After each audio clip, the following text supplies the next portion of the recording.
I'll start the recording, and we'll be live on YouTube and recording. And hopefully Corinne can get back in. I can't see myself. I hope that's... In a minute or two, I'll start the recording. Oh, okay. And we'll be live on YouTube and recording. And hopefully Corinne can get back in. Susan, have you, is it showing that your video is supposed to be on? It's got it says board member Susan Blake and a box for me to be there, but no, not me. I don't see myself, but I don't care. So at the bottom left, you see mute and video. Yeah. Yes. So it's canceled start video. Should I let go of that? Let it start? Yeah, let it start. Yeah. All right. There you go. There you see go. it? Yep. Okay. I'm here.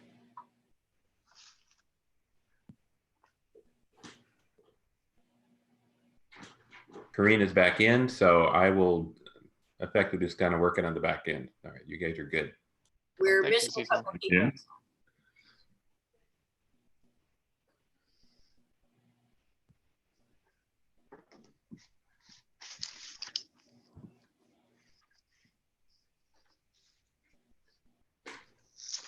We're waiting for 3 more members.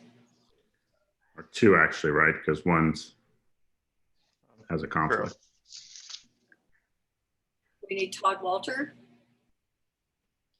and Laura Moore and Yvonne Kendall for the first part of the meeting so that she can approve the minutes. All right.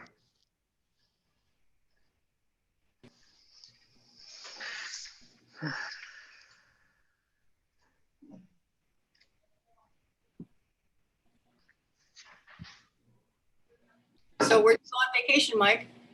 Bora Bora. Seriously? Yeah. Do they have to wear masks? Well, it's funny. Apparently, all of French Polynesia has no COVID, so you have to be tested 3 days within 3 days of getting on a plane. Then you have to be tested when you land, or they won't let you leave. So there's a lot of testing involved. So everyone wears masks, but they kind of don't pay that much attention because it's kind of COVID free. But we were also on a boat. A friend of mine chartered a boat, so it was only 12 of us and the crew. So there was not a lot of social contact with them beyond the 12 of us. So. Just your bubble, your sailboat bubble. Yes, exactly. So Nice. it was definitely, yeah, it was a trip of a lifetime kind of thing. So it was, yeah. I'm envious. Yeah, it was spectacular. It's tough to be back, but Yeah. at some point you gotta, somebody's gotta feed the chickens. So. Okay, well, I don't know. We can't hold the meeting because we don't have a quorum. Nope. Hopefully they'll be joining. I can try poking Todd with a phone call. Or do you want to do that? Daniel, you want to call him? You want me to call him? I actually don't have his number. Oh my goodness. Okay. What was that? Somebody else just chimed in? No, that's my clock behind me. Sorry about that. Old Seth Thomas, which is actually at the correct time now. Oh, 2 minutes. 2 minutes off.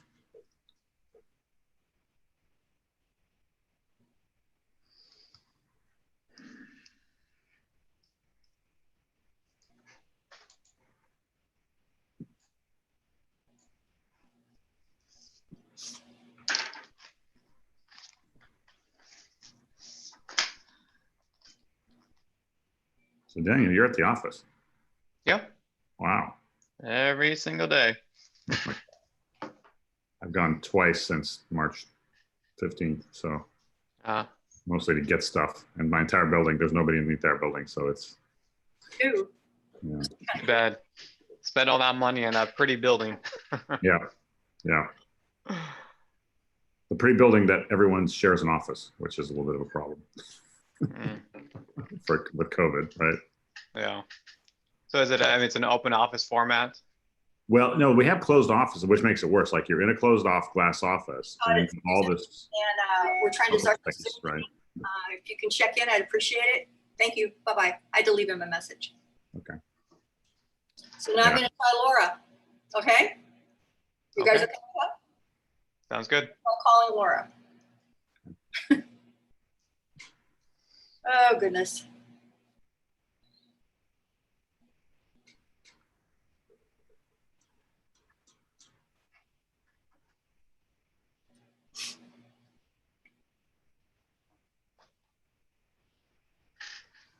Hey, Laura, we're trying to start the meeting, girlfriend.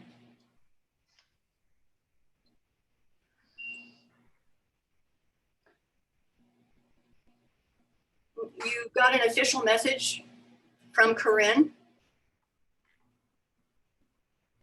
Did you look at your city email?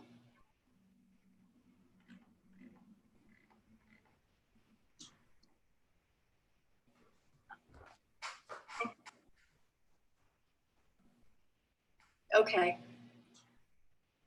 Yeah, as I recall, you were. If you go, okay, I can't walk you through this. So let's hope Todd chimes in, because otherwise we won't have a quorum. We don't have Yvonne yet either, so I will let the technical people. Okay.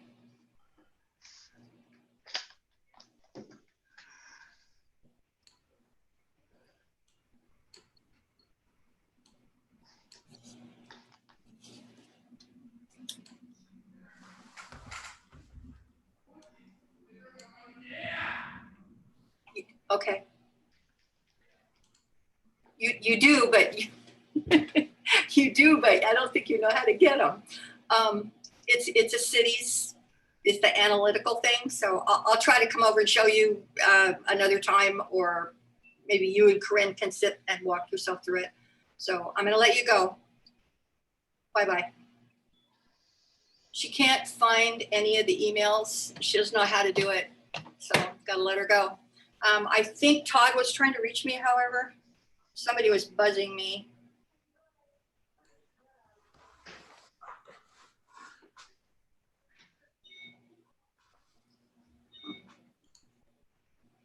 Right, I'm in here twice again.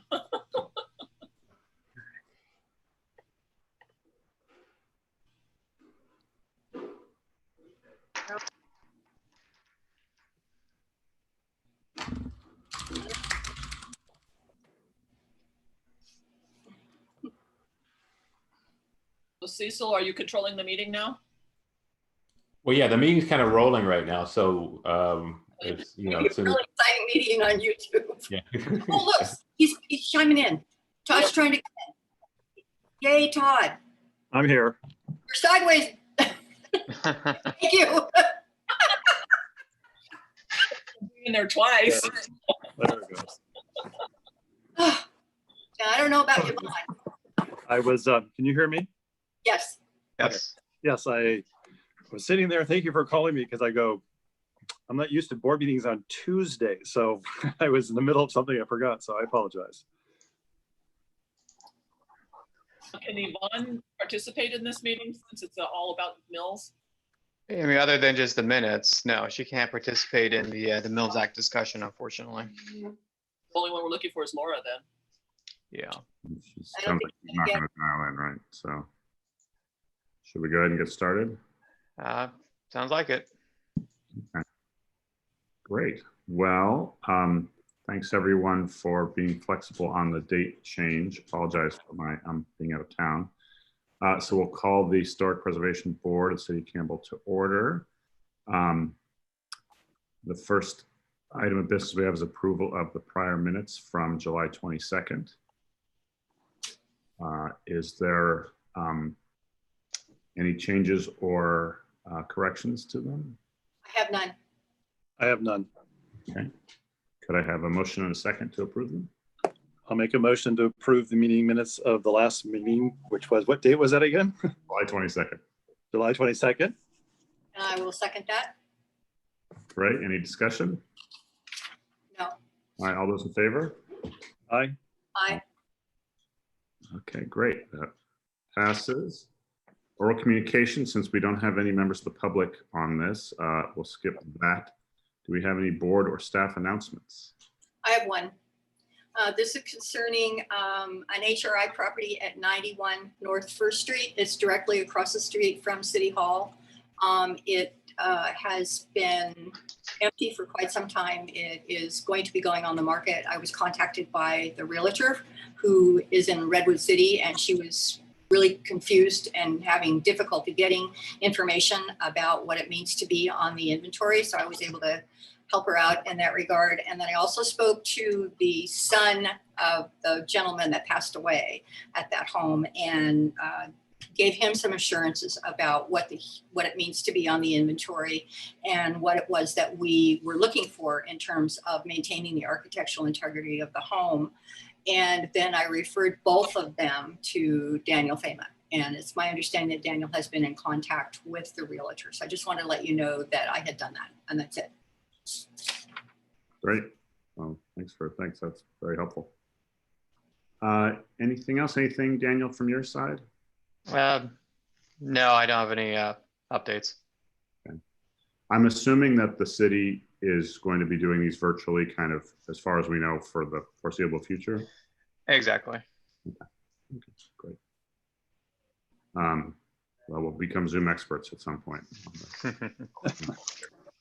Okay, so the only other item of business we have, there's no public hearings today. We have the Mills Act program update discussion, and appreciate all the work of our subcommittee and the memorandum that you guys sent around. So why don't I turn it over, Daniel, do you want me to turn it over to Susan and Todd, or is there anything you wanted to kind of start out with on this one? Well, I mean, ultimately, it's a discussion for the board. I imagine we would just go through each of these items one by one to see where consensus lies. Okay. So, I mean, as chair, it probably would be most appropriate for you to lead that discussion. Okay, I'm happy to. Hold on. Can I make a quick request? Can we do a 10-second break so I can go get my copy of that? I'll be right back. Of course.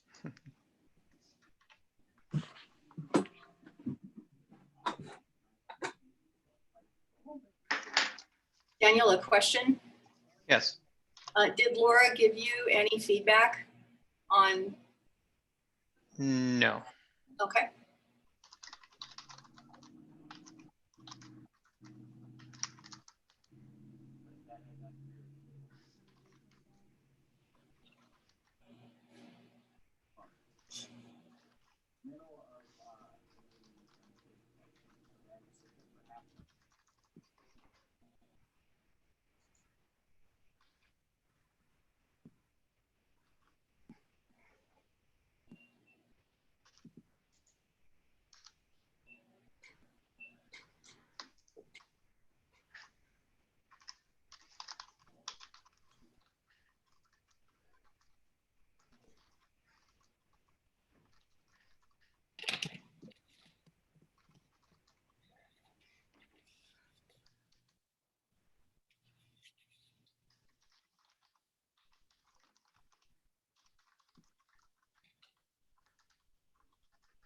My son has to watch a public meeting, and I was almost going to force him to watch our meeting, but I decided today would be particularly boring for him. So. Oh my God.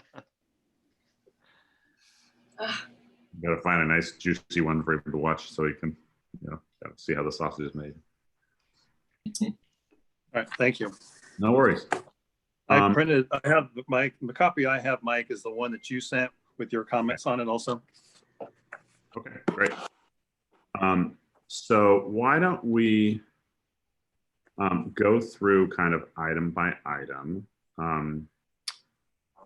So again, appreciate the thoroughness here and all the work you guys did. So first item, just going through it kind of front to back, is on fees. So obviously, as you guys mentioned in the memo, some of them are, around $1,000, one as high as $4,000. Some have annual fees. So want to get people's thoughts on, are we at $1,000 now in Campbell? Is that what our fee is now? I don't. Let me check.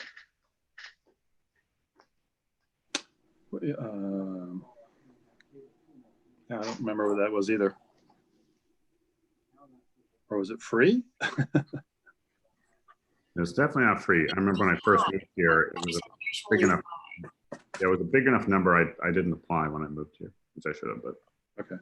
It is about $1,500. That seems a little high to me,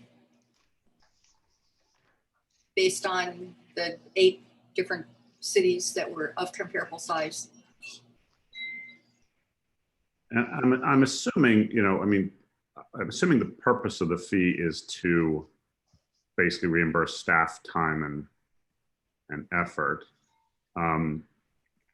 Obviously, I mean, so to me, a little bit of the fee is a little bit of the kind of the cart and the horse, right? If we're going to have more inspections and more requirements of city staff, the fee may have to stay as is or go up. If we're not, it may go down, because I think the idea is, right, to be kind of a cost neutral issue. That was my understanding when we discussed this years ago. It was just to kind of basically, you know, it was to cover basic expenses. It wasn't trying to, you know, charge more than what they needed. And Daniel, I'm assuming from the city staff perspective that, I mean, for this fee, there's not necessarily any background on, or at least as of now, right, that we probably don't have. If there was some that was a long time ago, that as to kind of how we came up with it.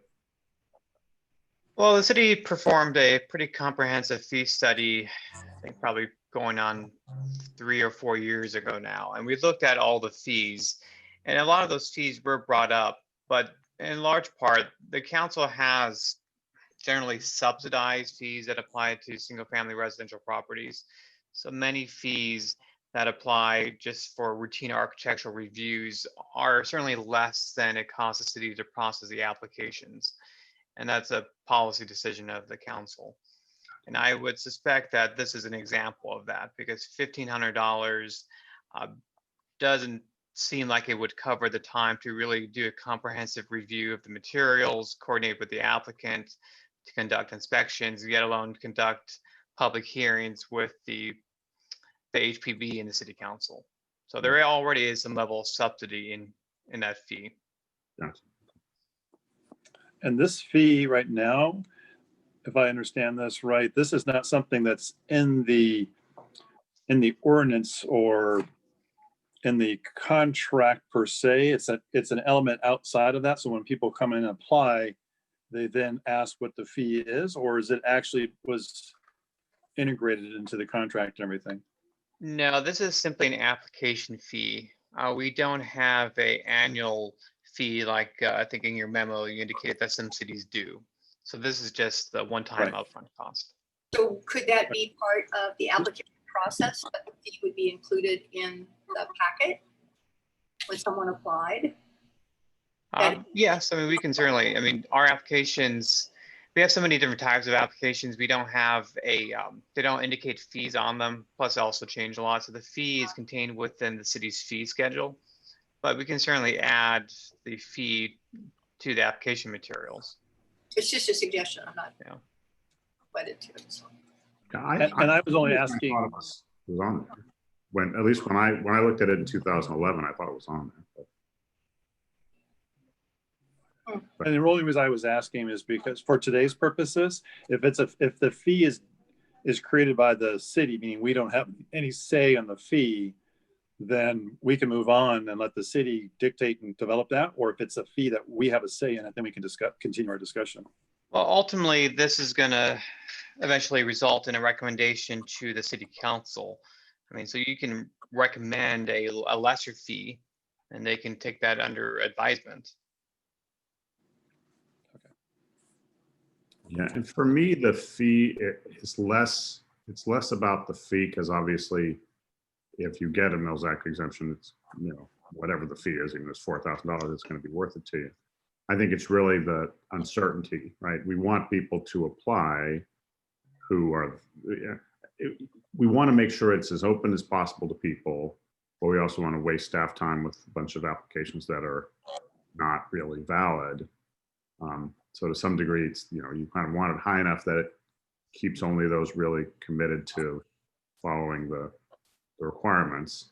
But my hope is at the end of this process, you'll be able to tell through the materials that the city provides if you're likely to get one or not, so that you kind of self-select, right? You're not going to pay the fee on a whim. You're going to really be able to say, look, I meet all these criteria, you know, and I want to do exactly what the city wants me to do with my property. So therefore, it's a good gamble. I'm going to get a Mills Act exemption if I apply.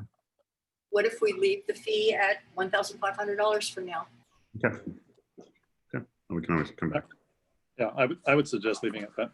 Okay. So application deadline. So Apologies. And there was no desire to do an annual fee, correct? No, not from me.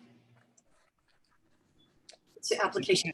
yeah, I think I think that really would come from the city if we do end up saying we want annual inspections, we want, you know, more services that staff has to perform, then it may come back to saying, hey, how are we going to pay for this, right? But I think again, it's until we get there, it's hard to say. Okay. Yeah, I think for now, I think we would let's leave that component open, and that would be something that's like Mike said, a discussion, Daniel, I guess with yourself, the city council, and whatever. And if the powers to be want to add that in there, then we can add that, or they can add it as part of the final packet. Yes, because I mean, moving forward, a city council staff report would certainly need to discuss the financial aspects of a more robust program. And that would certainly include additional staff time to conduct more routine inspections. So, but you're right, that would be up to the city council. So in terms of the next item, the application deadline, I know we don't have one now. It's kind of on a rolling basis. And that a lot of them have 1 or 2 times a year. I do like that notion just because I don't like the sense I have from our Mills Act that it's really kind of, you know, first to file, you know, wins, right? If you have a great application in January and you only have 1 slot left and you give it to the person, and then in December, a really good project comes forward, but we've lost our 1 slot. That, you know, to me, I'd rather have those projects kind of competing. If there's only, you know, limited number available, they have to kind of, you know, that we're looking at apples to apples. I do know though, Daniel, that would probably be, I mean, again, assuming we get several applications, that having that deadline does create more work at one point of the year, which I know the memo mentions kind of about staffing requirements. So wanted to get, you know, your thoughts on, from a logistics standpoint, if it's again, let's say there's 3 applications, if it's better that they come when they come, and or is it better that we can, you know, that we have like a specific time of year that is set aside, you know, you're going to have to work on Mills Act this time of year, and you know, if none come in, then you've got another year before you have to work on it again. I think having a defined time window does have a lot of benefits. I mean, particularly the one that you pointed out that allows you to provide a good comparison between the proposals, which seems more equitable in a lot of ways. I mean, in terms of workload, I mean, work comes in different waves, and it's just the nature of our job. So we can manage. And again, I think you know, I didn't say a specific date. I just said the idea. I like the idea myself, but as we move forward, I think we'll leave it open to staff to determine when that date will be, because the application will be a different piece than, you know, the announcement and the website or whatever. It's a different piece than our final contract and other amendments. So that piece can be modified by staff. Doesn't need to be us.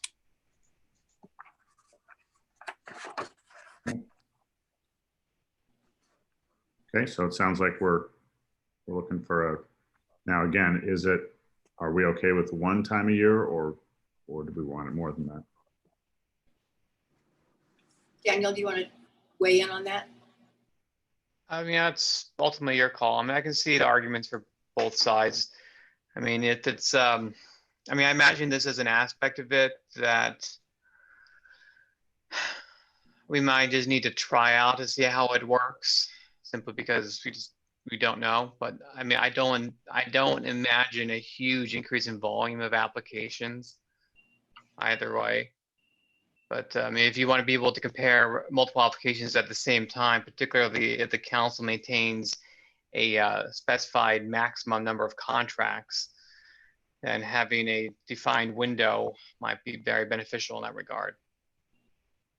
I mean, if the council says you can have a larger number so that the maximum is irrelevant in the immediate term, or there is no maximum number, maybe this is less important. But I would imagine that the council is still going to want to maintain some cap.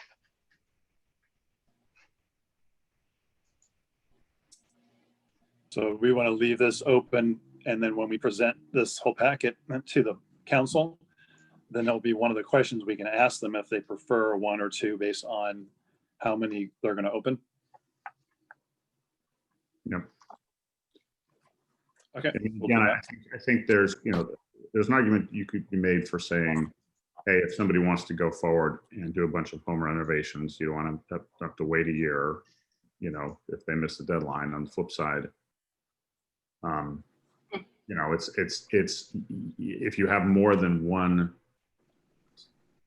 application time, you're likely not looking at all the applications together, kind of, to compare them, which I think is good, because I do think, again, my whole goal on the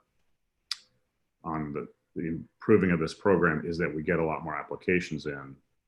But again, I think, to be fair, if we have more slots and more applications, we should try to be, looking at them, kind of collectively. So. If I could just suggest that we perhaps take a look at doing them 2 times a year. One spring batch, or they're due in the spring, and another one in the fall. Well, but we'll see. I mean, it's hard to know who's buying a home and what they're going to do with it. So, okay. You put your application in, but we'll hold on to it until May. Right. Well, I mean, again, I'm not wedded either way. I mean, I can see benefits to both. So I think we wouldn't want more than twice, but. Right. Okay.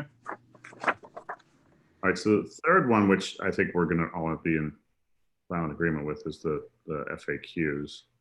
And I know we have some, but I think that's probably an area where we're going to want to spend a fair amount of time just brainstorming what types of questions people have. And again, part of my goal in that would really be to lay out, unlike what we do now, lay out some really specific kind of criteria that are not controlling, but that are, things to think about, right? I think the one that you mentioned here, just about, hey, look, there's a formula and you can figure out if it's going to benefit you or not, right? That's just a simple thing that would really be helpful to people, because obviously no reason to apply if you're not going to save anything. But I think we can also put things, I mean, just really talking about, our focus on exterior structures. This is all about, historical repair and maintenance of your house, not about, as we've seen in prior submittals, right, where they want us to pay for a lamp or to pay for, right, new flooring to be put down, or things that really have nothing to do with what the Mills Act is supposed to be about. So I think maybe just outlining some of those things as maybe just a checklist of things to, do you meet these following criteria, yes or no? And that may help, kind of look at it and say, gee, well, I really want to do all interior renovations. And even though it's of historic things, right, if I've already kind of know that the goal is for more of the external stuff, then that may dissuade that person, but may persuade somebody else who, wants to put a historic roof on, or restore a historic roof or do something like that. I think this FAQ dovetails into one that's on the next page, what features the contract cover, exterior, interior. So some of that information could be part of the FAQ. So it sounds like we'll definitely work on it, and we can kind of, as we go through, figure out what types of things I think are helpful for people. Susan and I can work up a beginning list of what we think would be appropriate in there. And again, we can pass it out and everybody can comment on it. Or Mike, if you already have some ideas in your head, you can shoot them to Daniel to pass them out to us, and then we can incorporate them too. At least we can have a draft of that too. Yep, that sounds good. So contract duration, this is one I think that's really important. And it really gets to kind of the policy question of, how do these things expire? I mean, currently, as far as I understand, we basically, you kind of win the lottery and it kind of carries on for forever, and there's not much you have to do. And I think we all have, said in prior meetings that we don't like that notion, because it really doesn't, the public benefit is really not, or it may not be happening. We don't really know, but certainly, it's the contract itself.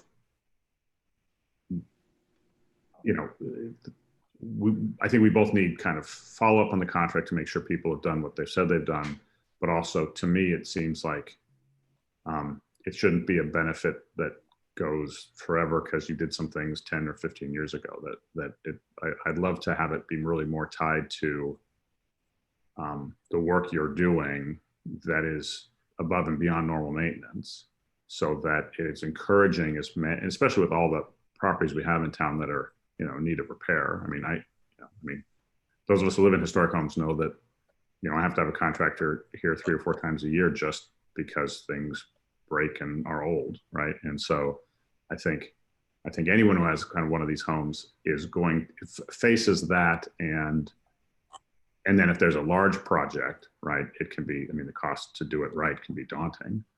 So I'd love us to, I'm not wedded to a time frame or even necessarily a maximum, like the 15-year maximum you mentioned, but I do feel like I'd love it to be much more of you're contracting to do A and you get the tax incentive, and when that's all completed, you don't get to keep the tax incentive unless and until you have, another project that you are doing. So in the end of the day, you're doing really good things that may be cost prohibitive. You're getting the benefit off your taxes, which is what is kind of funding it. And whether it's, one-to-one, one way or the other, is not as important as the fact that it really is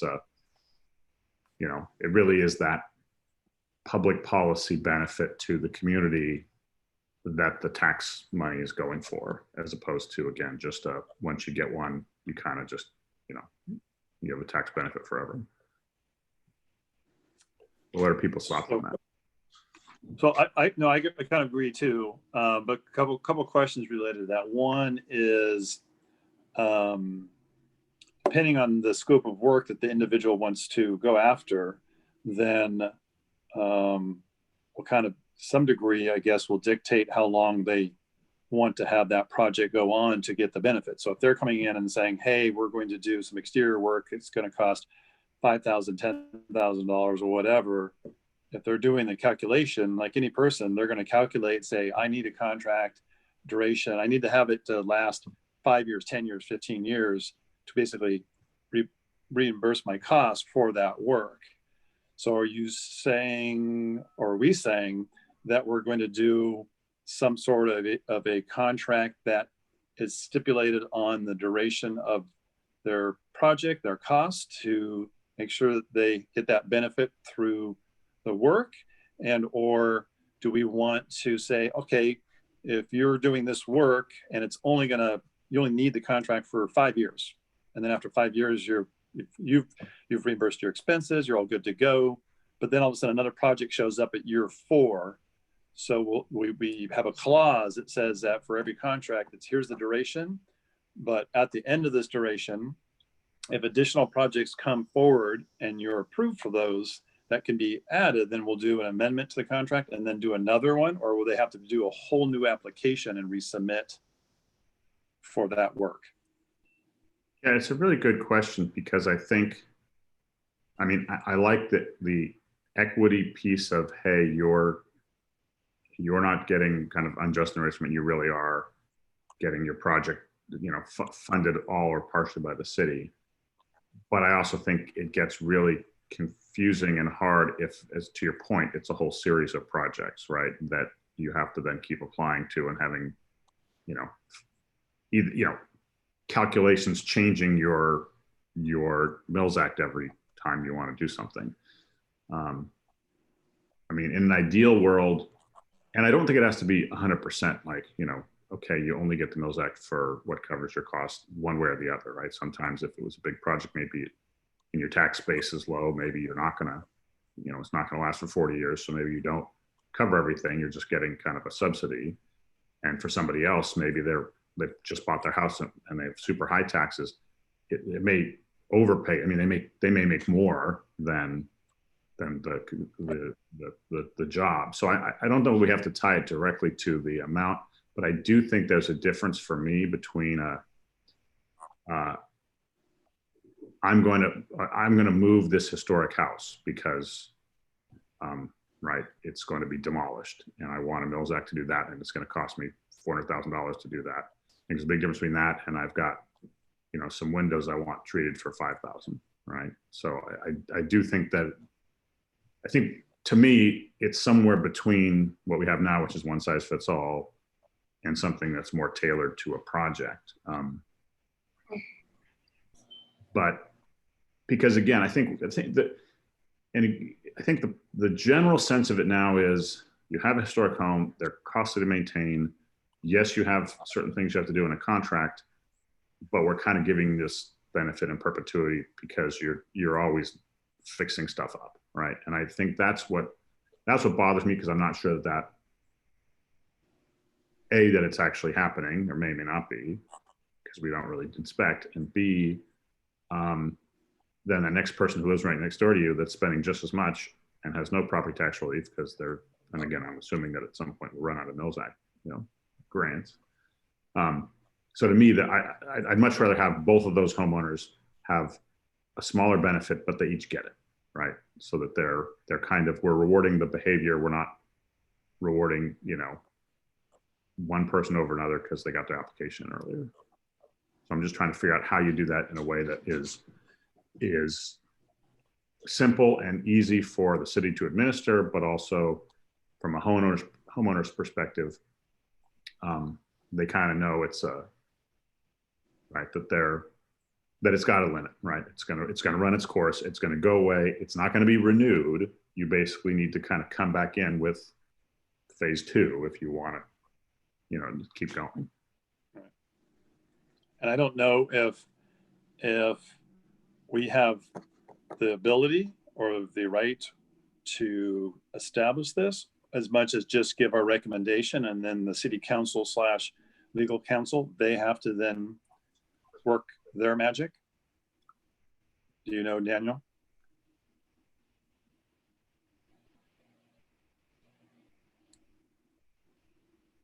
Oh, I can't hear Daniel. Can you guys? No, I'm muted. No, I think you're on mute, Daniel. He's frozen. Not just, he's frozen. That's probably why. I think his system must have locked up on him. Oh, there you go. Oh, Second motion. can you hear us, Daniel? Okay, we can't hear you.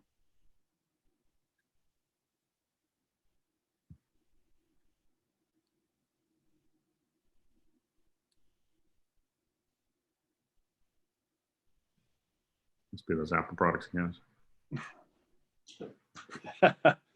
Control Alt Delete. All right, is that better now? Yes, now we hear you. All right, great. What was the question? Oh, the legal team. Yeah. Yeah, For the contract duration. Right, is whether or not we have any say on that, or if it's just our recommendation that we like to have that be reviewed, and or does the city council and legal have to actually handle that part? Well, so there were two mechanisms for these contracts. I mean, if there's a breach of contract, there's a whole process to go down that road if necessary to terminate it in a more immediate term. But just through a notice of non-renewal, basically give the homeowner notice that at the end of the contract, it will not be renewed. Now, because these are 10-year contracts that are annually renewable and they annually renew automatically, at any given point in time, if we say we no longer want to have this contract continue, it still will take 10 years for the contract to terminate. So for instance, I mean, minimally, all contracts are 10 years. But if you want a contract to last for 15 years, after 5 years, the city will have to give notice that it will not renew the contract. So then in 10 years time, so for a total of 15 years, then the contract will terminate. Now I imagine that's a provision that we can incorporate into the contract itself, but then we would also need to remember procedurally in-house 5 years later, or whenever it is, that we need to send a legal notice to that homeowner. So it is really possible to create different contract durations for different contracts. But you could have them just non-renew, right? You could just say they're all 10-year contracts and that they end in 10 years. Correct. I mean, you would basically approve the contract. The very next day, the city would send a letter saying, we are not renewing your contract. And then 10 years later, it expires. But can we not, in the contract right from the very beginning, establish that we're only going to do 10-year contracts if that's what we want? Or do we have to have the contract language like it is right now for all Mills X projects, no matter what? And then we have to use the ability to end it when we want to through that mechanism. I believe we still need to actually make the notice to tell them the contract is not being renewed. I mean, we can check with the city attorney's offices to see if there's any mechanism to incorporate that type of notice into the contract. But if there isn't, that will still require subsequent staff to remember to actually issue the notice of non-renewal years later. I mean, and that's certainly possible. I mean, we have any number of different types of permit applications that do expire over a period of time. A number of our wireless telecommunications facilities, those cell towers, those are 10-year approvals and they do expire. So it's been interesting here. I mean, we set up a reminder system. So permits that I worked on 10 years ago are now expiring. So we do have a mechanism to follow up. So again, if we want to have a contract expire 15 or 20 years, then we need to remember that if 5 or 10 years later, we need to send a notice that we will not renew. To me, it just seems that, again, I'm trying to kind of balance the burden on the city versus the burden on the homeowner. And to me, if you know, obviously in 10 years, you're going to really have appreciated the tax benefit that you've gotten. So you're going to be, motivated to keep that going. And if you know, you basically have to reapply to get another 10 years and basically kind of show, hey, this is all I did, show your work. Here's what I did in the last 10 years on this property. Here's what I want to do in the next 10 years. To me, that instead of having the city having to take all the burden to do all the inspections and all that, right? You're basically putting it on the homeowner saying, we don't have a hard and fast rule that you only get it for 10 years, but basically it's a 10 years worth of projects that you came in on with your initial application. And now if you want to reapply, you need to have another set of projects that you're, committed to fulfilling, right? Because then also we can also look at somebody who, again, may have a more, and again, I'm working in a world of scarcity where we only have some of these contracts.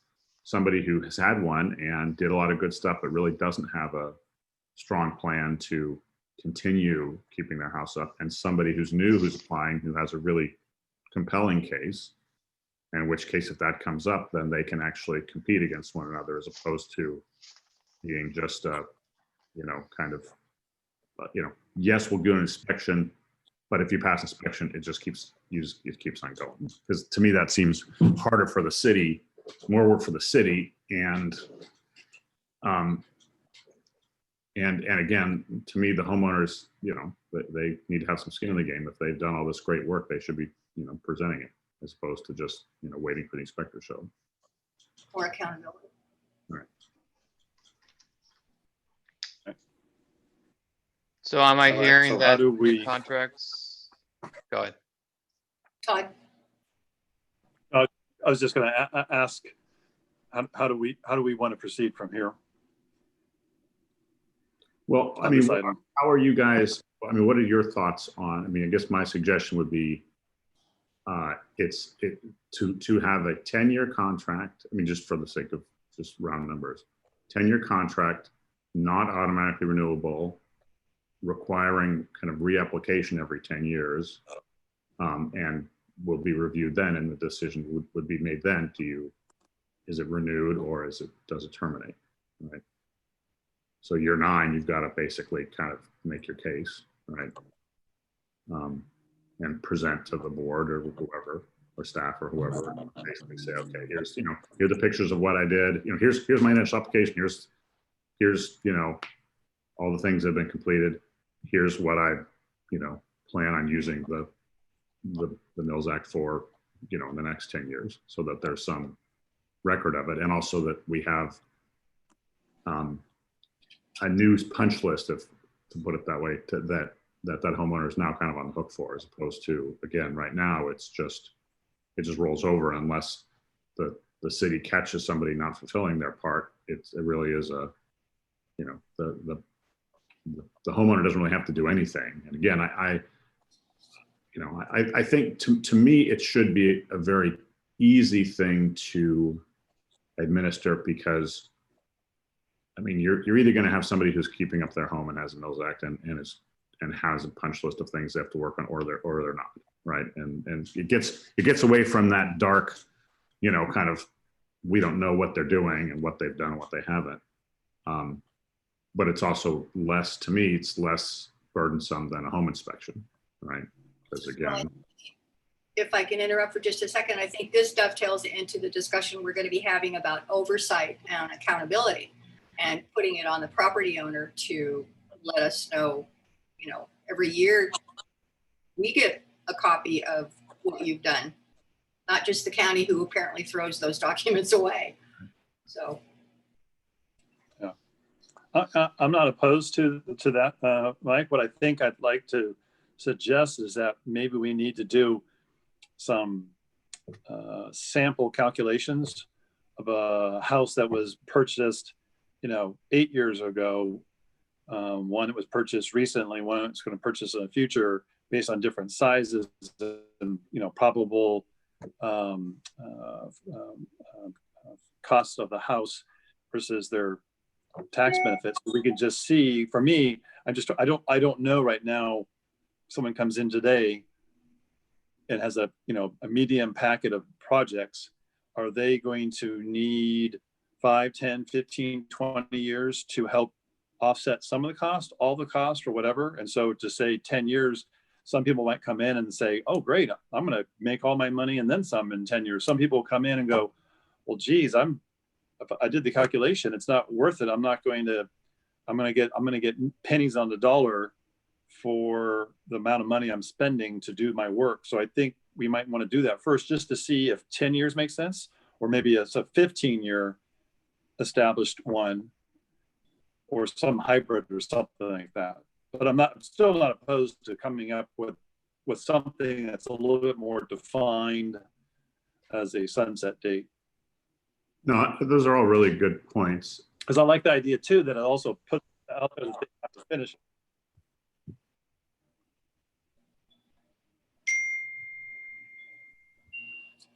Yeah, sorry, I lost you a little bit there. Yeah, no, I think that makes sense. I think it would be good to have some calculations. One thing, Daniel, I know when we watched that webinar, at least one of the cities that was presenting did have variable termination. It wasn't just a one size fits all. They actually were granting them for different lengths of time. So were you saying for having them all be the same, really from an administrative standpoint, because it's much easier, or is there some other issue there that we're not catching? Can't hear you. Maybe we'll make Daniel just get a whiteboard and he can just write the answers on the whiteboard. Yes.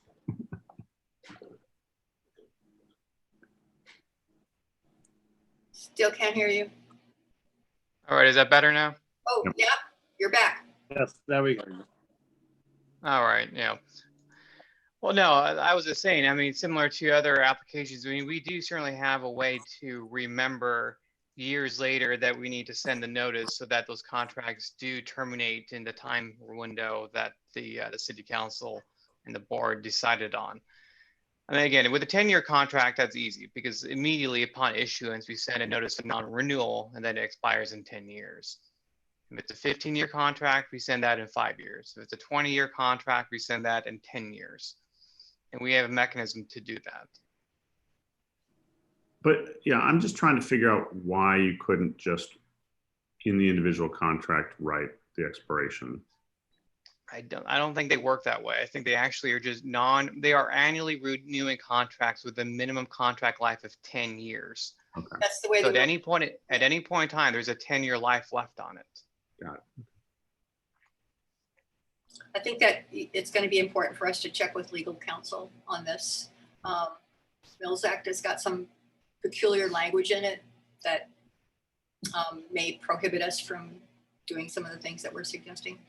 I'm not sure. But, I mean, I imagine there are some procedural aspects to this, but I mean, if the board and council want to have clearly defined termination dates for contracts, either across the board or separately, I mean, we can achieve that. It's just a matter of how. Right. Right.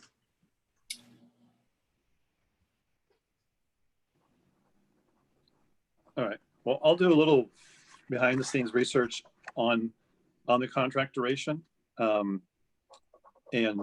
just see, because that's part of the reason why I was asking these questions, because I vaguely remember hearing that it was automatically that 10-year renewal. I don't know if that's just because that was how it was set up way back when, and you have to follow that, or that's the minimum that if the city wants to provide a service, that they provide that, and then you can alter it. But I'll just do some side review and just see what I find about it too.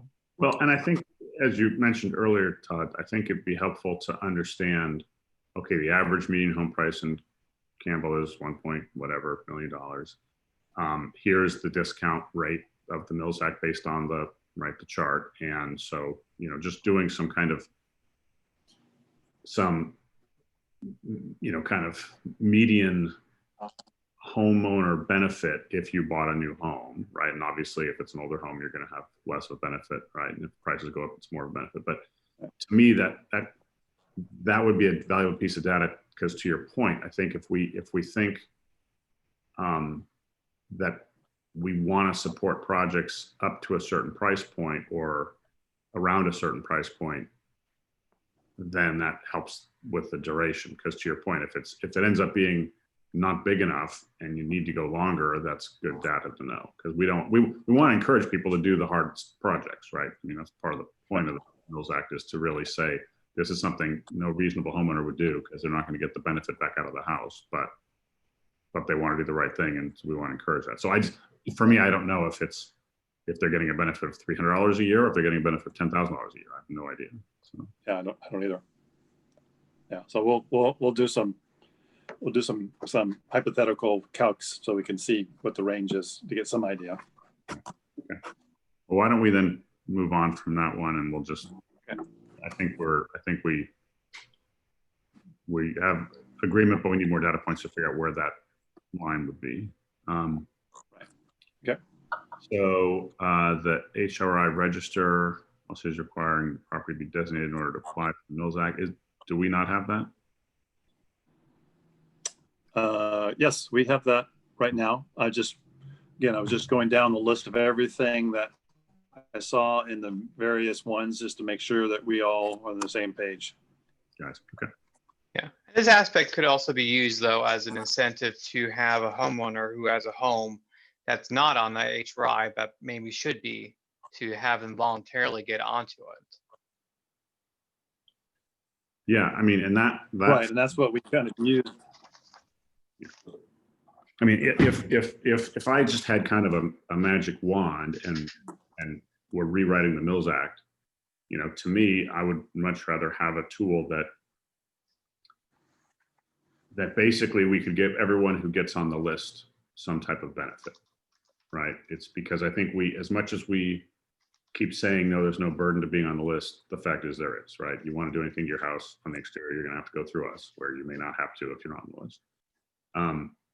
And it would be nice if there was a small property tax. Now, again, this is, I'm talking kind of outside of really what we can do here.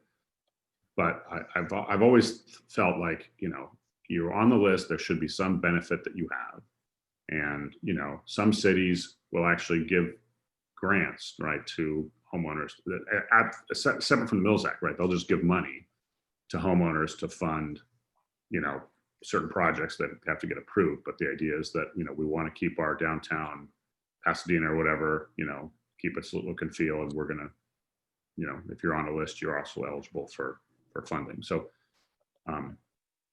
so that's again part of my thought. I say all that just so you understand that part of my thought on the Mills Act is, you know, if we have 10 Mills Acts and we only help 10 houses, I wish there were a mechanism where we could make them shorter or make them lower amounts or whatever to help 30 houses or 50 houses, maybe to a lesser degree, but with big projects, but that it would really be spreading it out so that, you know, we're kind of, there really is a community benefit, which I kind of don't feel like there is now given our limited number. But again, obviously we have to work around what the law says. So I'm not planning on going up to Sacramento and changing it. So,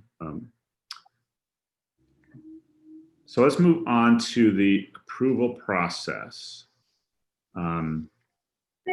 So I know you guys outlined here what most cities do. What I'm not as familiar with is what we currently do, Daniel, for Mills Act. How much of this is we're already doing, and how much of this would be new if we follow this example?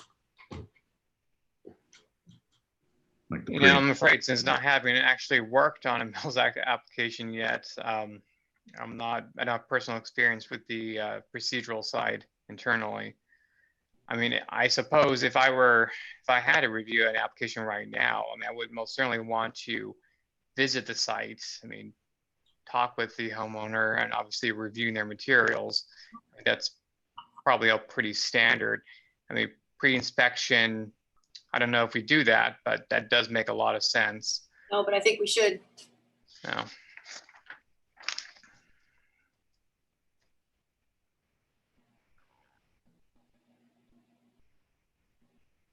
I mean, there's also some discussion in here regarding whether or not there should be a subcommittee that provides some, like an initial review of an application before it's forwarded to the whole board. That idea has some merit. It's similar to how with our planning commission, two of the planning commissioners serve as the Site and Architectural Review Committee, the SARC. And so they review projects 2 to 4 weeks before going to planning commission, just to highlight any, you know, potentially glaring issues, provide some feedback to the applicant to better prepare them for the planning commission hearing. So if there's a subcommittee who can review an application before it hits the board, we can maybe use that as a means to highlight, you know, flaws or issues in the application that need to be addressed. Yeah, I mean, I think that would be helpful. I remember I think it was the last Mills Act we approved, where I frankly didn't think their application was that good, and it had a lot of items in there that were not really relevant, and we didn't have really any understanding of economic need. It was just a lot of details we didn't have, and it was basically up or down vote. And I think it would have been better, and it would have been a much tighter application had there had been that discussion ahead of time. Yeah, I mean, the subcommittee doesn't even necessarily need to, you know, recommend to the board, since I mean, it's such a small board with only 5 members. But the subcommittee could also maybe ferret out applications just for overall adequacy. Yeah. I mean, the subcommittee could say, you know, this isn't ready for a decision yet. We need to have more information on this and this, and then work with staff to get it, and then come back to us. This way the board only considers really fully thorough applications ready for decision. I would agree with that. Yeah, I mean, I think that we could do that. I guess the question is ultimately the contract is between the city and the applicant. So is the city not reviewing these in thorough detail before it comes to us? Because having the subcommittee, the only concern there with that is it's the Faqs checking on the Faqs of sorts, because I'm having a subcommittee look, see if it's ready to then send it to the same team to look at it again. So I don't know if there's any concern that city council would say, well, no, we don't want to do that. We want to have, legal, we want to have staff review it thoroughly. So when it comes to the board, then the board is really looking at it for nuance items and questions. Well, I mean, local government is set up to have, you have boards, committees, commissions. They provide a level of oversight to the employees, such as myself. I mean, you have a different perspective, it's a different set of eyes and materials. I mean, I may look at something and say, well, this looks reasonable, but then it's not my decision to make, which is why it goes to you and then to the city council. Similar with a planning commission item. We look at a lot of materials and we verify them for some level of technical adequateness, but there's oftentimes a lot of areas subjectivity that reasonable people can disagree. And so we go forward to the planning commission, we make a recommendation, and planning commission is free to agree or disagree. That's ultimately their purview. So I can review a Mills Act application. I can make my opinion that it meets the minimum standards as however they are eventually laid out in the future. But you may disagree and you can provide a different recommendation to the city council. I mean, that's your role. I mean, these things, Sure. I mean, they're not necessarily always they're not black and white. There's going to be a lot of gray. And that's the whole point of a public hearing, to provide that level of due process. Right. No, that's fine. I'm open to having a subcommittee then review it too. Okay. Okay. Is there anything else, board members, that we want to expand on the approval process? Well, actually, before we move on, in terms of the pre-inspection process, I mean, is that something that subcommittee perhaps should be part of? Could be. I think that would be appropriate. Okay.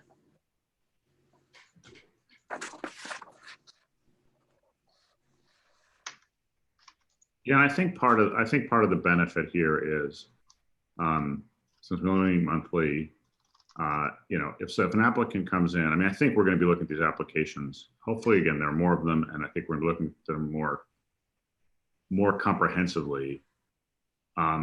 So it's nice if you can have the kind of an informal review where, the subcommittee says, hey, X, Y, and Z will improve your application, or you really should look into that. And then they come fully prepared, as opposed to they come to a board meeting. We kind of either turn them down or we say, we're not ready to vote on this yet. You need to bring it back. And then they have to spend a month, right, on it, where they could have, if they had noticed the week before, they could have spruced it up and had the right info for us all. Okay. So I think on approval, we've talked about the city staff, having the city staff do a pre-inspection, having, and then having kind of a subcommittee look at the completed application before it comes to us, just for kind of completeness and accuracy. Okay, do that. There. Requirements, conditions of approval.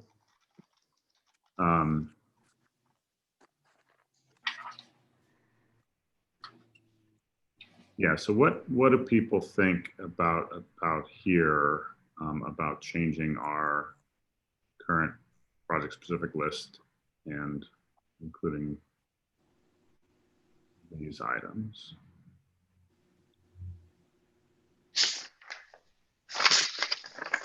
Yeah, I mean, I think the list that we had in there needs to be, if we're going to include a list that has a lot of stuff and is available for them to do, I think we do need to clean it up and not have things in there that don't apply, carpet, lamps, things like that. I mean, we're really looking for the structural integrity of the house, the exterior, all the elements that we see in a drive-by situation should be the ones that are really the priority list, in my opinion. And then interior would be second. So if they do need to do some work inside, but again, not carpet and paint, but like, other elements that they need to do inside, whatever they may be, that would be lower on the list, if at all. I mean, if we want to have it all just exterior only, which again still is our priority, because we never looked in the interior as part of our purview. So I don't know if we want to start adding that. Now, the good side, if we did, is that again, it gives more flexibility for homeowners that are applying for it. If we just tell them you can only do the Mills Act based on exterior work, structural, blah, blah, blah, not interior, again, we may or may not get people who wants to participate in it. Right. So, yeah, so I think that makes sense. I do think we may want to have some examples, right? You have these as the criteria, right? Foundations, roofing, electrical, et cetera, right? I think the question is, do we want to have some examples of projects that have been approved or something, or maybe put this in the frequently asked questions or something? Because for me, right, like looking at this, we all know one of the biggest things that fail on old houses that are very expensive to do correctly is our windows, right? But window wouldn't fit into any of the categories you have here. And to me, it seems like if I'm, if I got a big old house with lots of these old, double hung windows that I really want to have restored, and I don't see windows anywhere as a criteria, and I don't see an example someplace of like, oh, and we've approved things like, replacing all of your, your pulleys and weights and things or whatever. And I'm just trying to think of something where we have somewhere some example where somebody can look at it and say, oh, well, even though it's not listed as a criteria, this is something that is considered okay. I don't want to be too specific, but I also think for kind of common things that houses need, right? Old houses, right? You mentioned the right up foundation, but I think it'd be helpful to kind of give a little more flavor if we feel very, if we all agree, hey, these are the types of things we want. We want fully functioning double hung windows. We don't want them to be, aluminumized or whatever. So just a thought. Yeah, no, I'm not opposed to working up something that we think covers enough, but has a little bit of wiggle room as necessary. I mean, if we say, all exterior work, then that kind of gives them wiggle room to say, okay, I'm going to replace the windows, or I'm going to fix the windows. I'm going to replace some of the trim and not some of the trim. So it's all, it's everything. And then we have a category so we can break it down in categories. We can say, aesthetics, exterior work, such items as following, but not limited to blah, blah, blah, blah. Foundation, safety, fire life safety items, and list those things. Electrical, if there's, electrical panel issues, things that might cause damage, plumbing. So we can do it in kind of some categories that have some items, and we can, so that they know these are the categories that we're looking at. And we give them some examples of some of the work like you're talking about in that, but maybe not give every single item, because there may be something that we missed. And someone says, hey, I've got a sump pump in my house because I have a basement, and if I don't get it fixed, then I'm going to have leaks and whatever that's then going to cause problems with the foundation, blah, blah, blah. So we can do something of that nature. At least we can do a draft and we can all look at it and see if that makes sense. Yeah, that makes sense. How about you and I start coming up with a potential list of, just to get some ideas going, more than we have here. The city of Monrovia has a nice suggestion of list for the city of Pasadena. So.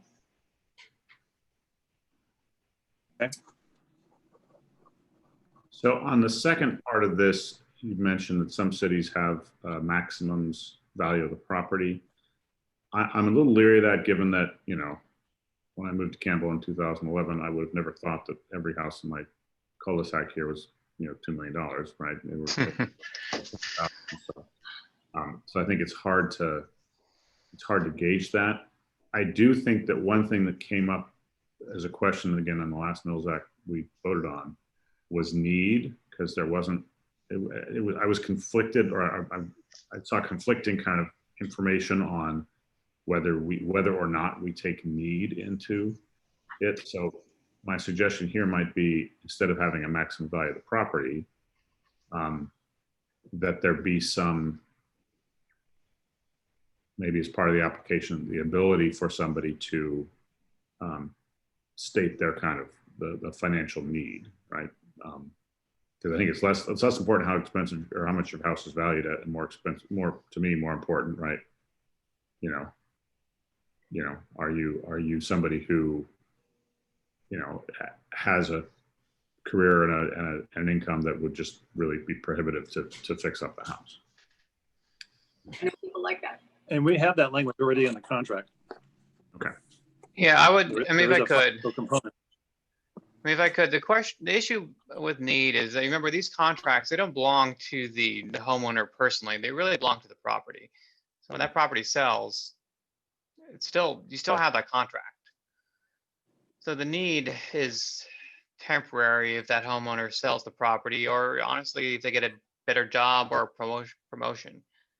I mean, honestly, too, I'm not even sure to what extent it's even appropriate from a legal perspective to even consider an individual's assets or income for this purpose. I mean, I would actually want to check with the city attorney before we incorporated anything like that into a new program. And that seems a very, very slippery slope. Well, yeah, and I'm fine. I don't really, I mean, I'm fine if it's, especially if legally it's not something we want to go down. The reason I bring it up is because, well, to your point, I believe it was in the application when I brought it up to staff, Daniel, before you were working with us. The response was no, need is not a criteria. So I was very confused, because I'm like, well, it says need, and it says that in the contract or in the application, but we're not, because I was going to ask the applicant questions about that, and they said no, that's not a criteria we use. So I just think we need to be clear one way or the other, right? And that's when maybe we have, Daniel, why don't maybe you can take that back to staff and just say, hey, is this appropriate at all? Because we need to either take it out if it's not appropriate, or, you know, or if it is, figure out, to your point, if it's really about the house, then, you know, then should it be something that's even in there? All right, I'll put a note to myself to check with the city attorney. Okay, but I thought that was already in the contract right now. There's a financial section that you have to fill out and show, and I thought there was something in there that was part of the criteria, that if you needed financial assistance as part of this. And that's all been vetted by the legal counsel, so I'm assuming it's okay, but if we want to remove it, we can. I don't have the contract in front of me, but I thought that was a part of the original one. It might be in the application materials, but I mean, the city attorney, we have one city attorney, and he does not review every single piece of paper that we put out. So Right. There is always possibility that made it into the materials, but that he never reviewed it. Right.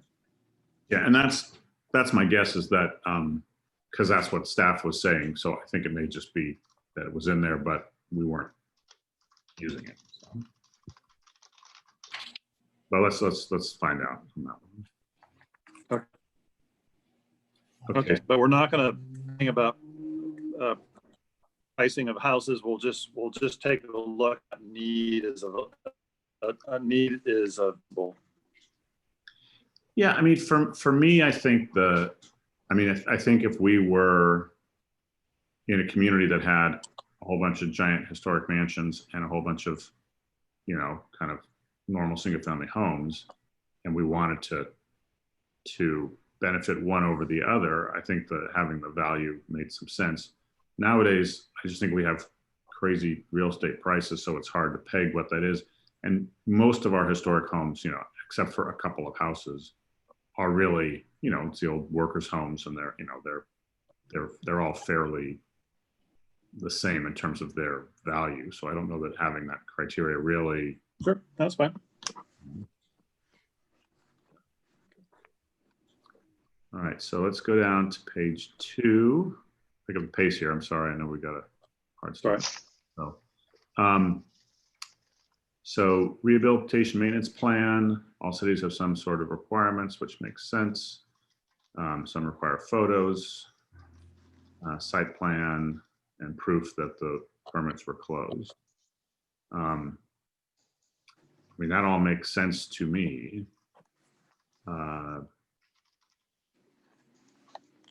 And especially, I mean, you know, I can tell you that, you know, to have a dead tree removed from my yard, I had to go to submit all sorts of crazy information to the city, including, you know, map of the property and photos of the tree, and do all these things, even though it was a dead tree. So it seems like, you know, just going through that experience, we already require that for even the most mundane permits. So it seems for this that we would, you know, and again, there, you know, it's very easy to upload photos. So to me, you know, that makes a lot of sense. Okay.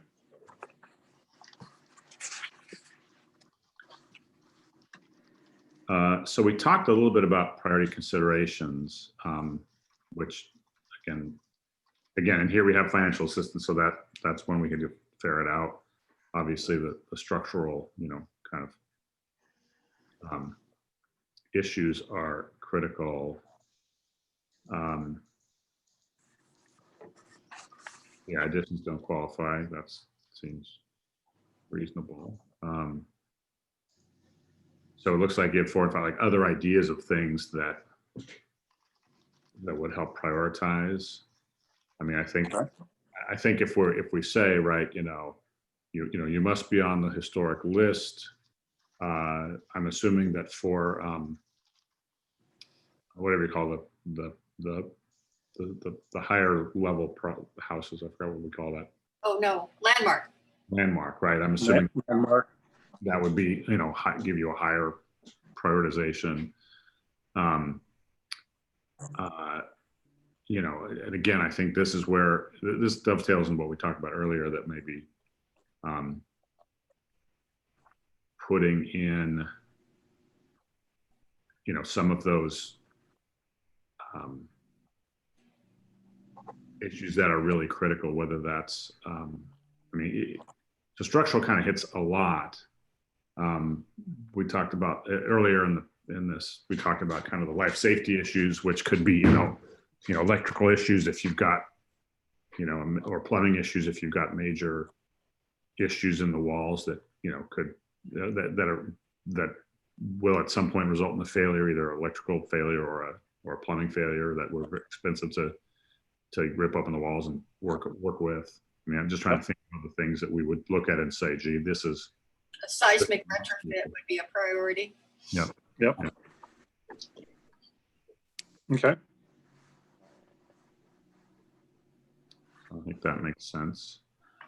Now we get back to the accountability piece, which we've already talked about.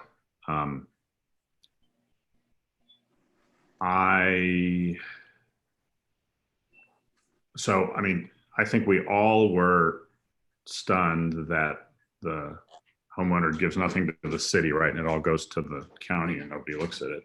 So I do think we need to have some, I mean, I think all this makes sense in this document, that we have something.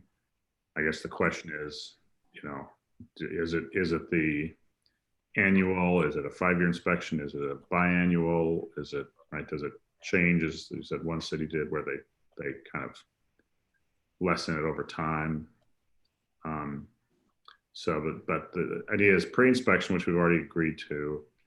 So annual reports of photos and receipts, completed work, and inspection every 5 years. So I'm fine with that. I mean, I don't. Daniel, is there any issues with that from a staff standpoint? No, I mean, I think getting information every year will certainly make it a lot easier, actually. I mean, it's going to be challenging to assemble a lot of that information for years that have gone past. People lose receipts and invoices, and like it's harder to track down. Okay. So I'm good if you guys have any other thoughts on that on your suggestion, right? Yeah. So we'll have pre-inspection, annual docs, and then a 5-year inspection. Yep. Okay. Makes sense to me.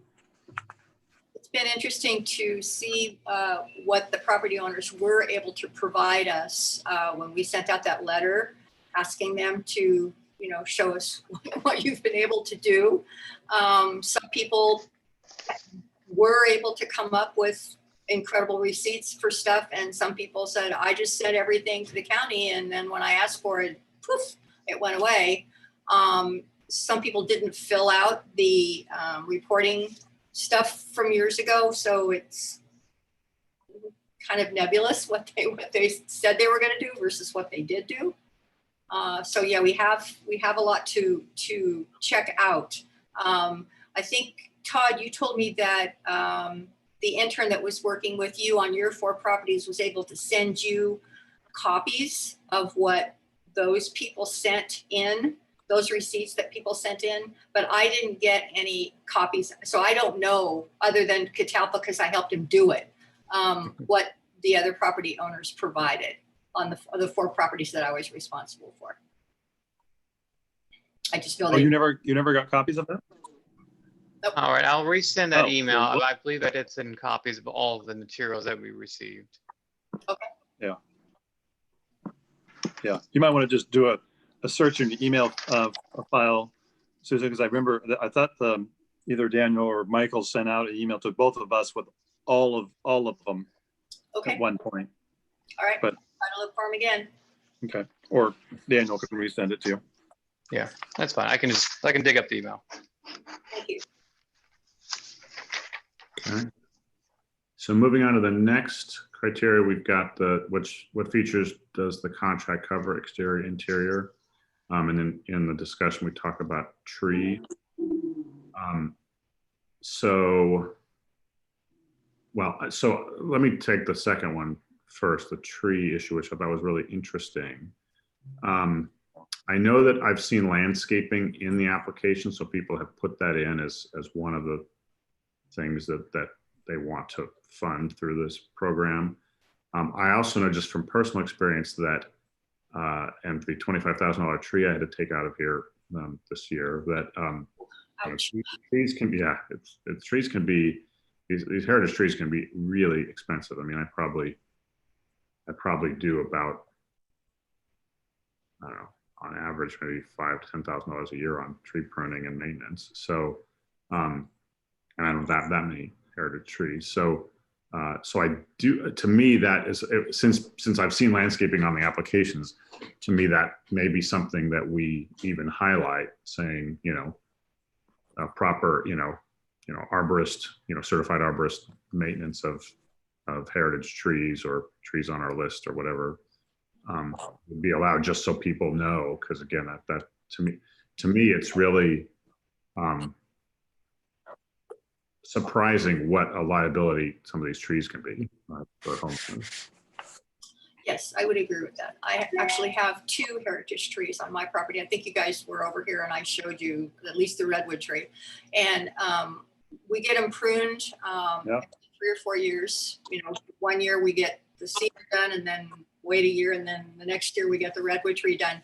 And it's a couple of $1,000s each time they got to climb up there. And as you recall, we're really close to the people next door to us. I mean, we've got a really tiny setback on both sides, and they have to go up there and they have to get those limbs down into our driveway without messing up anybody else's house or our garage. So that's a big deal. That's a big deal. Yeah. Okay. So we're in agreement that we'll provide heritage trees in the criteria or the features that will be allowed. Yep. In terms of the interior, I have two thoughts on this. If we were regulating interiors, I would be fine having it in there. And I know, again, the prior application that we approved, most of the work was interior work they were doing. I do feel, though, that there's a big difference for the public, right? Because, you know, if I'm, you know, redoing my historic floors in a house, that's nice, but nobody's going to see it except, I mean, the public's never going to see it. If I'm, you know, restoring my 16 color external paint, historic paint job, that's something that the public will see. So I don't have a super strong feeling on this one, but I certainly would want to at least emphasize exterior over interior. But I don't know how you guys feel about interior. I'm in agreement with you. I think that from my perspective, it's the exterior of the home, the architectural integrity. If they're going to be doing interior stuff, as long as they're not screwing up a bearing wall, you know, that would be something that would be an issue, and that's interior. If the fireplace is falling apart and they need to redo it, then that would be an interior thing that would be on the list. So maybe we just have to better define what it is that would be applicable on the interior. And chandeliers, wood floors, cabinets, that kind of stuff, no. So, but that's just my perspective. Yeah, no, I agree. I think the priority should be exterior.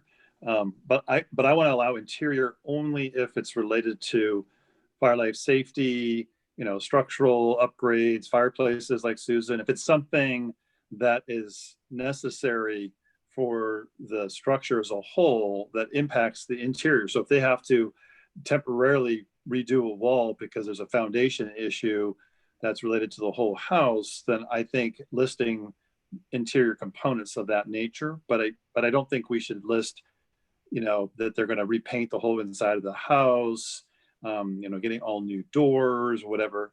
But if those pieces have to be done, again, because of the wall, hey, we have to take this wall down, and so I'm going to have to repaint that wall because of the foundation, then I think that's okay. But it has to all be, again, has to be reasonable, is what I think. Okay. So I think we can probably, I mean, it sounds like if we just emphasize exterior and interior as you mentioned, the criteria, you know, related to the initial, right, you know, kind of fire life safety, or it's in conjunction with the exterior work, right? As you said, like if it's interior stuff related to the foundation work or related to the plumbing work or whatever, right? Right. Yep. Dry rot, yeah. Okay. Yeah. Okay.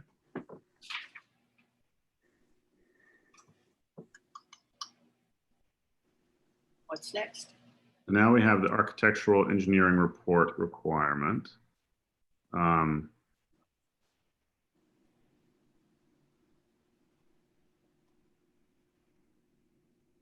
So, I mean, I guess to me, it seems, I'm assuming that if to get the work permits, they would have to submit all of their structural or architectural plans to the city anyway. So I'm not quite sure. Or are we talking about more of like an inspection report to kind of highlight maybe what actually needs to be done to the building? Correct. Okay. Yeah. Some cities require that if you're going to touch the building, your property, that as part of the application, they want to see a report from an engineer that indicates this is what needs to be done. So they're having to spend money up front before they're even accepted, the application's been accepted, to show the city that those components need to be addressed, whatever. And what we were suggesting is that could be really part of the building process once their application is approved. But again, I don't know, if that city ran into a lot of issues over the years and then they turned it around and said you had to do the report ahead of time. If structural repairs were required. Yeah, I mean, I think that's, Necessarily have to have the report. yeah, I mean, I don't know that we need it. To your point, I don't know we need the report before we were going to vote on Mills Act, because I think it'd be pretty clear what would be requiring a permit and what wouldn't, right? Right. And The only thing is we just don't, if, they have to put cost estimates up front about the work as part of the application. So they don't know the whole extent of the work until the building permit. So if they put on their estimate that, oh, it's going to be $10,000. And then after they do their design and everything, they have the engineer review it and they come back and say, oh, it's 100,000. I'm assuming the Mills Act contract won't be signed until the permit is signed, or is the contract signed before the permit? So if it's based on the $10,000 and then all of a sudden they come back and it's 100,000, is there an issue there? And maybe that's why they wanted more information up front so they can really determine what the extent of work was to correlate it to the cost benefit. Very good point. I mean, generally, if someone says my foundation may need repair, well, does it, and to what extent? And we don't know that. It's hard to make a value judgment on their application. Right. So we could do is we could have this piece of it be included as a note that says, hey, if you are approved for the Mills Act and you've submitted something related to foundation and other structural repairs, it will be a conditional approval upon you providing additional information from an engineer about the extent of work that's necessary. That way, they don't spend the money, and if they get denied, then they've spent the money for naught. But at least there's a two-phase part where if they do get accepted, then they have to spend some upfront money on the report, and then the Mills Act is finalized based on that report and all their other pieces. Plus, now, if we have this language in there, it'll help us when they come present to us. We'll all know, hey, phase 2, you need to make sure you get these documents cleared up before the contract is approved. But that's an option. Is that doable, Daniel? Yeah, I mean, that certainly sounds doable. I mean, the council could, yeah, exactly as Todd said, approve the contract conditioned on submittal of structural engineering reports. And then assuming those reports are consistent with what the homeowner was indicating in their application materials, then we sign the contract. But if they're not, if they said they would repair the foundation, but ultimately the foundation is actually in good condition, then we wouldn't sign the contract and we would need to reevaluate that application. Yeah. Right. That's certainly a good way to do it. Okay. Agreement there. All right. So maximum number of contracts awarded per year.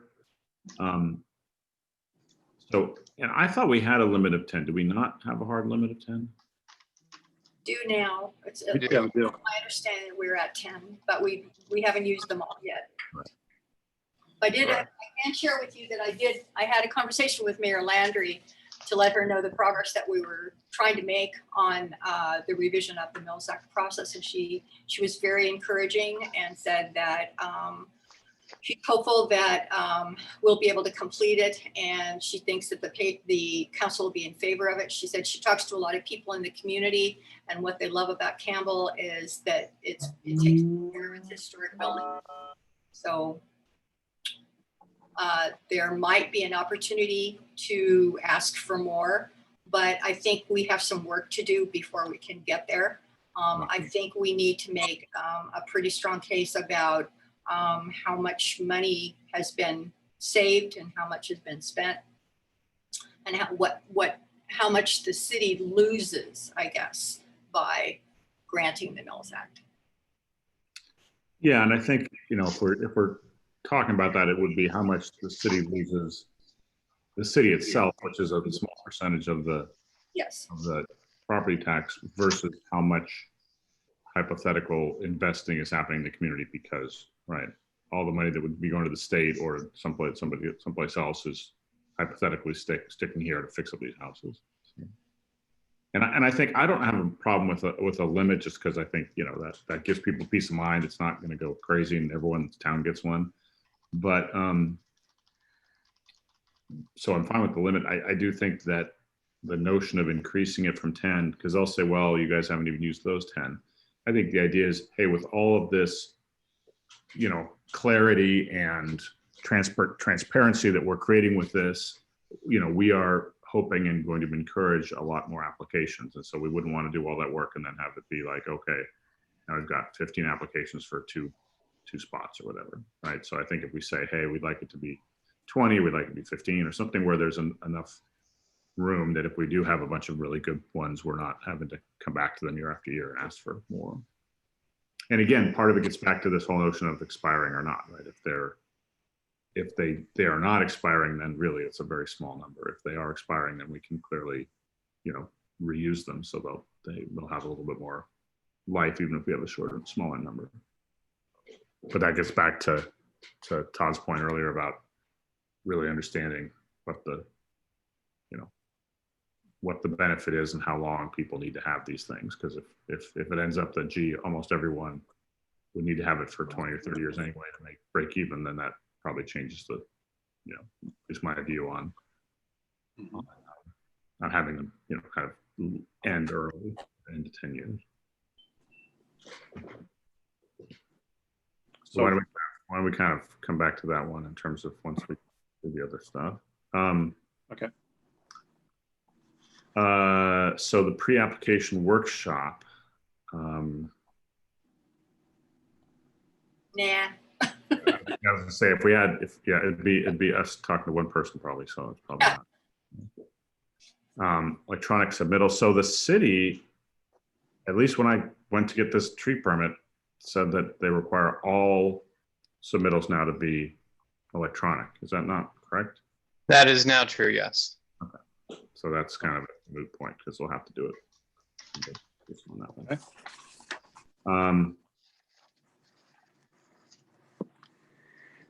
It's okay. The application package check off list.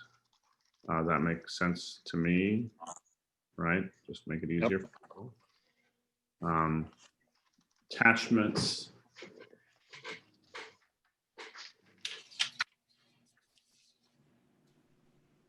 Yes. Well, I mean, obviously people should have pictures of the changes. I mean, pictures with 1,000 words. I do think that the current way the city uploads pictures makes it very hard to have any decent photo because they limit the size of the pictures. So it took me like, you know, a good 45 minutes to upload a picture of this dead tree. So we may want to, the city, just from a technical standpoint, may want to have the third-party vendor that we work with, you know, increase a little bit the pixels that are allowed, because it definitely, I mean, I think A, we want a good picture, but B, I had to really dumb down a picture to make it just fit in the, you know, with the upload capability of the city. Oh, I'll take a look at that. I think it may have been the file format as well. I think generally we try to get photos as PDF documents now. Yeah. But I'll write a note. Okay. But yes, I think we should obviously have attachments. Other, so now we're at, yeah, should we include language the applicant should spend roughly equal to or exceed property tax savings? I think that question, why don't we figure out what I think if we figure out what the average home in Campbell would be saving, right? A newly purchased home. If we have that number, that'll probably help us drive onto whether that language should be in there or not. Because I think it's. Say that again. Say that again. So I don't know, again, if a homeowner is saving $300 a year off their property taxes or 3,000 or 30,000, right? I mean, or not 30, but, you know, 10,000. So for an average, you know, 1.5 million or whatever the average, 1.2 million, whatever the average house is in Campbell. So I think if we can do that calculus and we know what that number is, that helps decide if we include language about whether it's roughly equal to or exceed. Because let's say it's only $300 a year that this thing matters to people. I assume it's much more, but if it is, then you're going to have it forever to do any decent sized project. So we probably don't need to include that language. If the benefit is really large, like $3,000 a year, then we probably should put some language in there so that the applicant isn't coming in with, right, I want a 10-year Mills Act and I'm doing a $2,000 window repair. Right. So I think it kind of depends on how the numbers come out as to whether it needs to be in there, or if it basically I guess my point is, can you possibly be making money off of this in the grand scheme of things over 10 years? Or is the reality of the benefit small enough that any decent sized project we'd approve, it's just subsidizing it, you're never breaking even? Because if that's the case, then I don't think we need to have it in there. So we'll run some numbers first, and so we can at least get an idea of some ranges just to see, and then we can have discussions on that, as well as a few other items on the document too. Yeah, I mean, I think this last question here really hits on kind of the philosophical side of the program. I mean, is it really intended to say, if you save $10,000 a year, you need to put $10,000 back into the building in specific capital improvements that we can identify? You spend $5,000 this year in a foundation, great. $2,000 on windows, or is it intended to capture less specific routine maintenance costs, recognizing that older homes are simply more expensive to maintain in the aggregate? That's where it gets a bit challenging. To what extent does the city really want to see that parity between savings and then reinvestment? Yeah, I mean, I think for me, as they're currently structured, it seems to me that it really, well, maybe not parity, it really should be for not your customary, home upkeep, even though it is more expensive. But I think the idea is not just, hey, I've got an old home, I get this, because again, if it's, if we look at all the historic homes, both on our register and we're not a register, but are historic, right, we're probably talking 1 in 500 or even, more of a disparity in terms of who has it and who doesn't.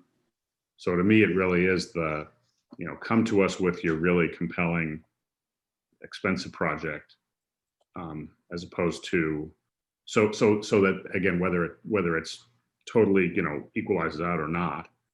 But that to me seems like, from the policy perspective, you can say that's why that person gets it and you don't, right? You're putting, you're replacing your tar and gravel roof with your tar and gravel roof, which is fine, but frankly, it's what most homeowners have to deal with. And that guy has a hand carved, shake roof that he's having to do massive repairs on to keep it looking that way, which, is cost prohibitive. So that to me is kind of so I don't know, we have to make it exactly equal, but I do think if an application comes in and we already know, we're now armed with the average benefit a homeowner gets, then we're more likely to give it to somebody where it's going to kind of roughly equalize, even if it's not exact, versus somebody that's really just kind of, would have to do a whole lot more projects to make it make sense for the city. Okay. Is there anything that we have missed that should be added from anybody? Well, I think there's an open question of, the existing contracts, I guess. So for the benefit of chair folks, this is something I did discuss with the director. So we do have a lot of materials that we've received from the current contract holders, but the council has made it clear to us just across the board that going forward with city council staff reports, that they want very specific financial understandings of actions that are being brought to their attention.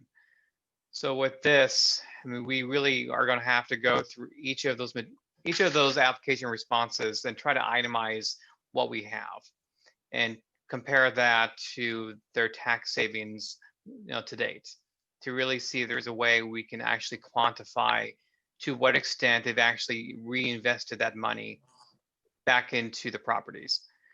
And that work needs to be done. Unfortunately, we had our intern, that would have been done by him, but since he was laid off, that is going to take some additional, that will take time for me. That will likely have to occur later in the year. But that does need to be part of the presentation for the city council, because we do really need to provide them that financial understanding of how well these contracts have been actually working. And then depending on what that looks like, we need to also recommend, should these existing contracts be maintained, or should some of them be given notice of non-renewal notices so that they'll expire out in 10 years. Because moving forward, we'll have new contracts under a new set of rules, but we'll have these older legacy ones. Yeah, again, my view on that is, the easiest thing to do is just have everyone's expire and say, hey, it's hard for us to go back and say, hey, you didn't do what you were supposed to do. But my guess is, to your point, you're going to have a lot of people submitting things that really aren't, they fall into that, I've been maintaining my house, but they haven't really done anything for some time. And if we do have this new set of rules that's going to apply to other people, my view is it should apply to everyone. And you can say, look, we are issuing this notice. You've got 10 years to kind of make your case. And just because it expires doesn't mean you can't get another one. It's just the new one goes under the new rules. So you're going to have to, and you've got 10 years to really show how you've been such a great steward of your property. So you're not out on your, on your tail.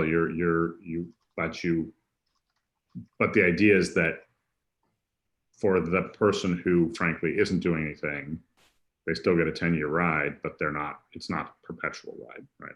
That we can, kind of use that Mills Act for a better project. Because otherwise, my worry is, again, you could have 40 years from now, you have people who basically just get automatic renewals forever and don't have to worry about it. And then all these other people who are really having to, kind of go through a lot more hoops to keep theirs or to get one. Yep. I agree. Yep, totally. Yep. Okay. All right. Any other issues? I know we're getting close to 7, and I know some people probably have other things to do this evening, like have dinner. So it sounds like kind of with this input, the subcommittee will go back. A couple of things, Daniel, that are on your list, right? To check up on, and then at our next meeting, we'll kind of in October we'll kind of go back over this with a revised draft and with all the kind of the changes we talked about here. Does that sound like the plan? That's the game plan. Yes.